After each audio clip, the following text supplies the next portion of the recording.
नमो अर्हन्ताणं नमो सीताणं नमो आयर्याणं नमो वज्रायाणं नमो लोय सौवसावनं।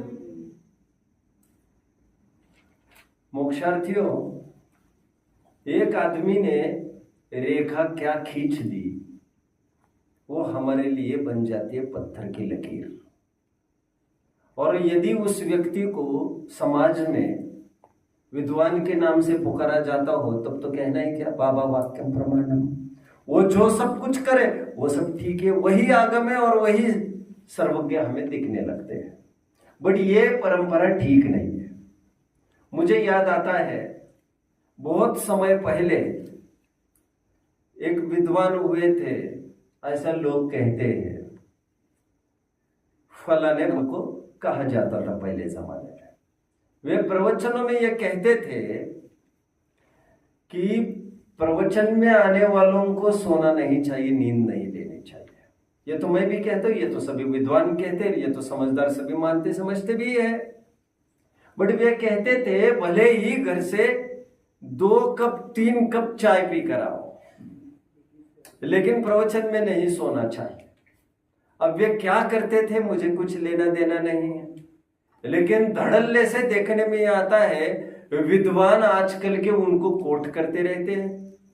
और धड़ल्ले से परंपरा इतनी बिगड़ती जा रही, इतनी क्रैश हो गई है कि चाय इतनी आम हो गई है, वो प्रतीत ही नहीं होता विद्वानों को भी कि हम अभक्ष भक्षण कर रहे हैं।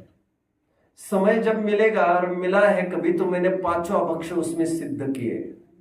जैसे चाय पत्ती कैसे बनती है किसी को पता होगा, यदि साउथ में बहुत बड़े बड़े चाय के फार्म से आप जानते होंगे बच्चों, स्पेशली कर्नाटक आदि स्टेट्स में आप जाएंगे, वहां पर यदि आप देखे होंगे तो वहां पर लीव्स को प्लग करते और फटाफट फटाफट डालते रहते, एक साथ इकट्ठे करते, एक साथ ड्रायर्स में डाले जाते। मेरे पास एक कटिंग भी है, उसको देख लेना चाहिए, जिसमें 5 अभक्ष सिद्ध किए हैं। और आप कोई भी पत्ता उठा के देखिए, टहनी उठा कर देखिए, ये नीम की ही क्यों ना हो, उस पर आपको त्रस जीव, स्पाइडर्स वगैरह जरूर मिलेंगे। और ये सब होलसेल क्वांटिटी में ये पूरे चाय की पत्तियां ड्रायर्स में डाली जाती है गर्म करने के लिए। सभी त्रस जीव एक साथ तबाह हो जाते हैं। कहने को तो तुम ये कहते हो, समझते भी हो। सदा सुखदास जी रत्नकरण शावकाचार्य में कहते हैं, जैनी को तो आजीवन पत्ते के सेवन का त्याग होना चाहिए, और तुम दवा के नाम पर भी जब त्याज्य कहा है, तुम तो शौक को मनाने के नाम पर। ये अंग्रेज कैसी कैसी मुसीबतें लेके आए बच्चों। पहली बार अंग्रेजों ने अफीम की फसल यहाँ पर की थी, उससे पहले कोई अफीम का सेवन नहीं करता था। अब जानते होंगे सबसे पहले ये पोर्तुगीज ही यहाँ पर तंबाकू की फसल लेके आए थे, उससे पहले तंबाकू का भी सेवन कोई नहीं करता था। ये भारत कितना दूषित हो गया बच्चों। उसी सिलसिले में, उसी श्रृंखला में अंग्रेज ही यहाँ पर ये चाय की प्याली भी ले आए, ठंडे प्रदेश से भी आए थे। उनकी क्या समस्या हो गई हम नहीं जानते, इतने ठंडे प्रदेश से उनको गर्म रहने के लिए क्या करना पड़ता होगा। बट ये अंग्रेज तो छोड़ के चले गए, बट अंग्रेजियत हमने अपना ली। और ये चाय वगैरह आज बड़े पैमाने पर उन्होंने सहजता में ट्रायल किया था और उनको सक्सेसफुल लगा ये क्रॉप यहाँ पर, और चाय कॉफी खूब यहाँ पर उगता देखने में आया। बट आपको समझना चाहिए त्रसघाता बक्ष है, इसमें ड्रायर्स में काफी जीव सुखाए जाते हैं। और पत्ती के त्यागी हो तुम, आज भी देखा होगा कुछ कुछ लोग तो कम से कम अष्टमी 14 को चाय इसीलिए नहीं पीते, कहते हैं वो पत्ता है। चलो इस बहाने तुम्हें इसका बहान तो रहा, वो पत्ती से बना है। बट क्या उचित साध रहे हो तुम इससे? त्रसघात बहुघात भी उसमें होता ही है, क्योंकि वो पत्ती ही है। और साफ साफ नशा कारक है, क्योंकि उसमें निकोटीन और टैनिन होता है। इसलिए कहने वाले कहते हैं कि कॉफी में वो ज्यादा मात्रा में होता है, चाय में कम मात्रा में होता है, बट होता तो है। इसलिए स्वामीनाथन नाम के आयुर्वेद आचार्य को भी अपने ग्रंथ में कहना पड़ा, ये चाय चाबुक जैसा काम करती है।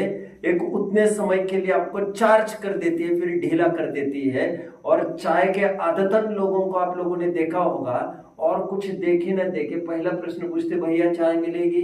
सुबह उठते हैं सिर पर हाथ रखकर यहाँ वहां मंडराते दिखते, भैया भोजनशाला कब खुलेगी, भैया भोजनशाला कब खुलेगी, चाय कब मिलेगी, यहाँ चाय नहीं मिलती। और हर एक भोजनशाला पर ये दयनीय हालत ये है हमारे संस्थानों की, सर्वत्र की, प्रवेश द्वार पर ही चाय का समय लिखा रहता है। अभी अभी भी एक विद्वान आए थे थोड़े टाइम पहले, वे मुझे ये कह रहे थे कि यहाँ इस संस्था में, मैं किस संस्था की बात कर रहा हूँ इससे बहुत फर्क नहीं पड़ता, वे ये कह रहे थे आपने इसे नोट किया, यहाँ पर ये लिखा है प्रवेश द्वार पर चाय का ये टाइम ये शोभा नहीं देता। मैंने बात की है मैनेजर से कि ये भैया प्रवेश द्वार पर मत लगा, और वे मेरे से भी शेयर कर रहे थे इस बात को, और धड़ल्ले से प्रवेश द्वार पर ही लिखते हैं। भोजनशाला में भी कहीं कहीं तो प्रवचन हॉल के बाहर ही, वहां पर जैसे रिसेप्शन काउंटर्स होते हैं वैसे काउंटर्स लगाए जाते हैं चाय का या कॉफी का। बड़ा भद्दा लगता है ये दृश्य देखने में। चाय कॉफी की आदतें जो हमें पनपती जा रही है वो महाअवक्ष है, यह नशाकारक अवक्ष है, एडिक्ट हो जाता है। शुद्ध आदतें लगाइए बच्चों को जिससे वे दूध पिए। स्वामीनाथन तो यहाँ तक, स्वामीनाथन एक आयुर्वेद आचार्य है, उनकी पुस्तकें बड़ी मोटी है, थोड़ी बहुत मेरे कभी पढ़ने में आई थी आज से करीबन 15 वर्ष पहले। उसमें तो यहाँ तक कहते हैं कि दूध में तो शक्कर भी डालो, बाजारों जो अवेलेबल है उससे तो दूध का भी कैल्शियम खत्म होता है। ये तो चाय कॉफी पीते हैं उनकी क्या हालत होगी। और धड़ल्ले से सब परंपरा चल रही है और ये समझते हैं हम आत्मज्ञान में संलग्न है। अब कैसे होगा इनको आत्मज्ञान, जिसे आयुर्वेद आचार्य तक, जिसे लोक में भी आई थिंक सात्विक मूवमेंट कितने जन जानते हैं? सात्विक मूवमेंट एक चैनल भी चलता है बच्चों, वे सख्ती से निषेध करते इस चाय कॉफी आदि का। और भी आप समझ लीजिए यहाँ वहां जितने भी योग प्राणायाम के एक्सपर्ट्स हैं नॉन जैन के, वे भी आप पाएंगे वे चाय कॉफी का सेवन नहीं करते। जो नॉन जैन भी नहीं करते, जो आपका सदाचारी जीवन में अनिवार्य था, अन्याय नीति अभक्ष आपको करना नहीं था, तो तुम नशाकारक अभक्ष भी किए जा रहे हैं और स्वास्थ्य को विपरीत है ऐसा कहा जा रहा है। इसका मतलब तुम अनिष्ट कारक अभक्ष भी सेवन किए जा रहे हो और तुम ये समझ रहे हो सम्यक दर्शन के हमारी पात्रता हो रही है। ये सब ठीक नहीं है। कब वो दिन होगा जब अन्याय नीति अभक्ष का त्याग हम कर पाएंगे। सदा सुखदास जी अपने रत्नकरण शावकाचार्य के वचनिका में कहते हैं, करोड़ों वर्ष जिन्हें अध्यात्म के ग्रंथों का अध्ययन करते हो गया है फिर भी उन्हें सम्यक तो नहीं होता। इन सब का कारण अभक्ष भक्षण ही समझना।